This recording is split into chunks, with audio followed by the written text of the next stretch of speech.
All right, guys, Florida Man is back again for one more video down here in the Sunshine State, and then I am back at home with my usual background as opposed to the pottery barn background that we've got back here. My stepmom is a pottery maker. Guys, we're going to talk about the Mint Collective. What can they do to really kind of boost this show? I titled it up to be taken seriously because right now, if I'm looking at attendance through the different videos that I'm seeing from the Mint Collective, the attendance just isn't quite there. I don't think that that's exactly what they're looking for. It's not busy. It's not a busy show. Some would say, well, it's not really supposed to be as busy as like a national or a big card show because there's not as much of an emphasis on the cards. But I think that there's a few things that they could tweak to really make this more of a destination spot where industry people would really want to go, take it seriously, and go and network and all of those things.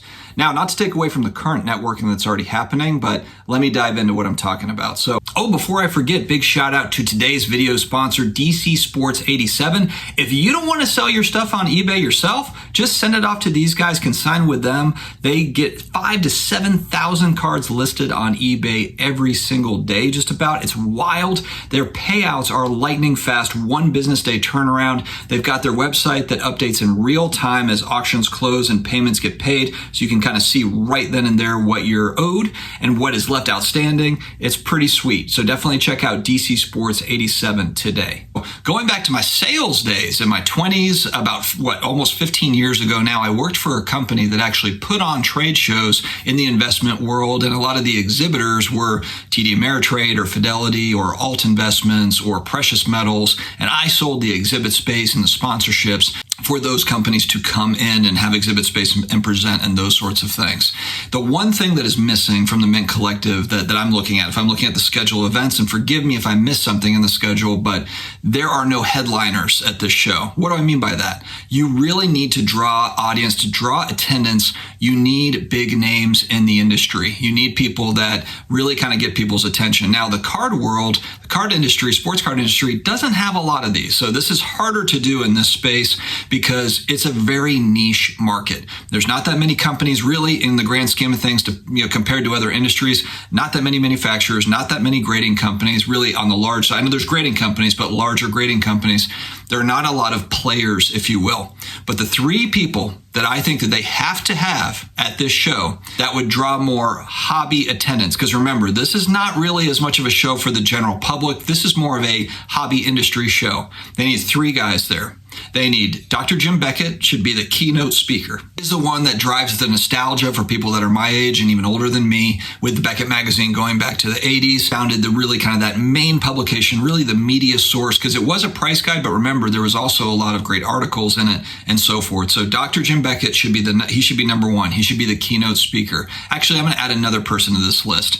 The second one is Ken Golden. Whether you like Ken Golden, don't like Ken Golden, it's really irrelevant. The guy has a Netflix special that's going to launch at the end of April. He owns a large auction company in the space, but he is a hobby celebrity, if you will. He is the one that's dealing with high net worth buyers. He is the one that's dealing with high net worth sellers. He is now going to be thrust onto the Netflix platform, which will get him in front of millions and millions of people and more of a mainstream audience. Ken Golden is a hobby celebrity. He needs to be there speaking. Number three, Michael Rubin. He runs Fanatics, extremely influential in the culture space, more so than really probably any of these folks. Michael Rubin is the guy that can pick up the phone and call Devin Booker, and Devin Booker answers. This is a person that you have to have, especially with Fanatics taking over this space.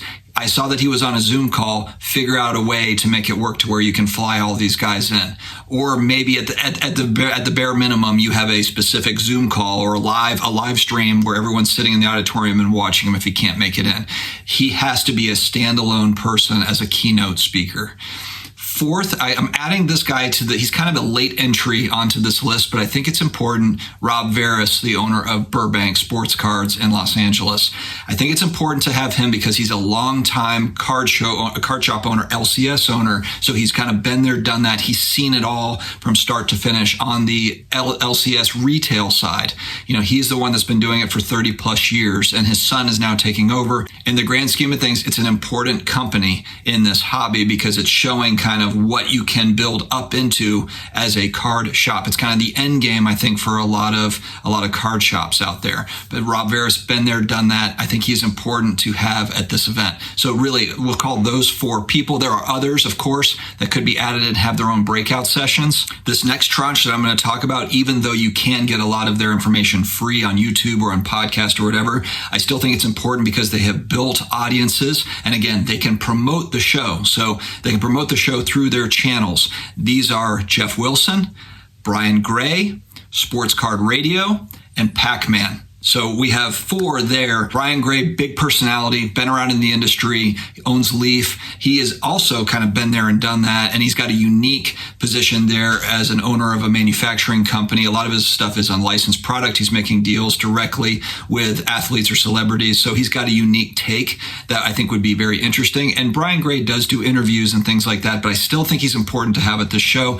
Jeff Wilson, again, I know that he has his own presence on YouTube and podcast. He's out there and it's all free content. So you might be thinking, I'm already getting enough Jeff Wilson. I see a lot of his stuff that pops up. I still think, though, that he should have a slot here as someone that is creating content in the space and really the largest commentary YouTube channel that is in this space for cards. Sports Card Radio, been around doing it for 15 years. Maybe have them on some sort of a panel. They should be a part of some sort of a breakout or their own standalone event. There should be some sort of event because they have mass popularity. On YouTube, they have podcasts. They've been around for long enough, and they can speak to some of the things that they've seen in the past compared to what they're seeing now. They would bring interest and, again, added promotion to the show because that's what's missing. You don't have enough attendance at this show currently. Pac-Man is the biggest box breaker out there. I think he's got 220 or 250,000 subscribers. People know who he is. And again, if he is promoting the show, he's on some sort of a panel or he has a breakout session where you can, talk with him, ask, Q&A on the breaking side, on the product side. He's opening enough product, he could speak to it. These are folks that should have their own sessions. Now, here's where they're missing, I think, this year is they tried to move more towards hey, we've got a card show here too that's really awesome along with this industry show. So it's both of these things. I say dive in deep on the industry hobby shop show part and not worry about card show. There's a zillion card shows out there. Every single weekend, there's regional card shows, local card shows, national card shows. There's plenty of ways for people to transact cards, and I don't think this show should be it. I think that this show really should be focused around the workshops, have an exhibit hall, but the priority in the exhibit hall should be for hobby companies, whether that be startups, whether it be hobby companies that have been here for a while and they just want to set up their booth and promote, because they don't really have a way to do that outside of the national has a corporate section, but there's probably a wait list for that. I mean, the national's packed, it's been on wait list. So a lot of these bigger shows that they're trying to kind of get exposure, they're not able to do it because they're on a wait list. So if you're a company that's been in here for a while, if you're a Panini, if you're Fanatics, you don't have to worry about getting your spot at the national. But all these other companies, they're like, how are we ever going to get any exposure? So this is a way for hobby companies, new and old, to be able to set up in the exhibit hall so that folks can go and visit them and meet with their reps and so forth. But you have workshops running all 3 days and you get really creative with the workshops. If you don't add in these folks, then it just turns into a clique that just gets together every year and hangs out. It's the same folks that get together to celebrate themselves. It's like the Oscars. Wow, dude. Yes. It was a G.I. Jane jump. Keep my wife's name out. There's a reason why nobody watches the Oscars anymore, because it's just a bunch of goobers handing awards out to themselves. It's dumb. And so this is where you can bring in this is a way to really expand this thing to where it's not just kind of a siloed hobby industry thing. It needs to be more broad. The other option that we gave when I was working at that company is that companies that are new companies, or they've been around for a while, they're able to buy workshop space. So you have kind of this workshop schedule that's set up, and you've got the editorial stuff and you've got the keynote folks, like I mentioned, but then you also have industry or hobby company reps that are talking about their product, that are presenting to their folks and be able to say, like, hey, here's a new feature we've got coming out. Here's our product. And then here's some new features that we've got. Here's what we're excited about. And it gives that company an opportunity to have a breakout session so that folks attending can learn more about the company on top of the exhibit booth. So of course, like, you'll see the exhibit booth, you might be able to go talk to them, but they might be talking to somebody else. There might not be an opportunity to have kind of a breakout session to meet that company and then also have kind of question and answer. That would be awesome. They could sell that. So I know a lot of folks have pushed back on this show and said, hey, is this a profitable show? Who pays $600 for these tickets? Who pays $1,000 for these tickets?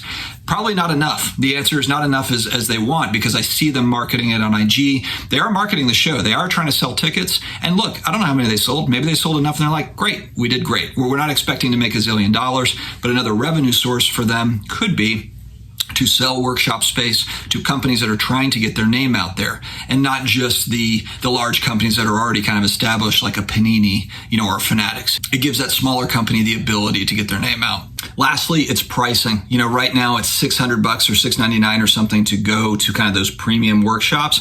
Really needs to be more like $299. I think would make a lot more sense and bring a lot more people in. The thing is you just don't have the headliners. You don't have enough there to justify that price for a larger audience. The $299 price tag would bring a lot more people in, but also you could have another level up, and maybe it's $600, $700, $800 or whatever it is to go to kind of more of these exclusive after parties or whatever it is, and that gives you the ability to actually talk to a Ken Golden or talk to some of these folks.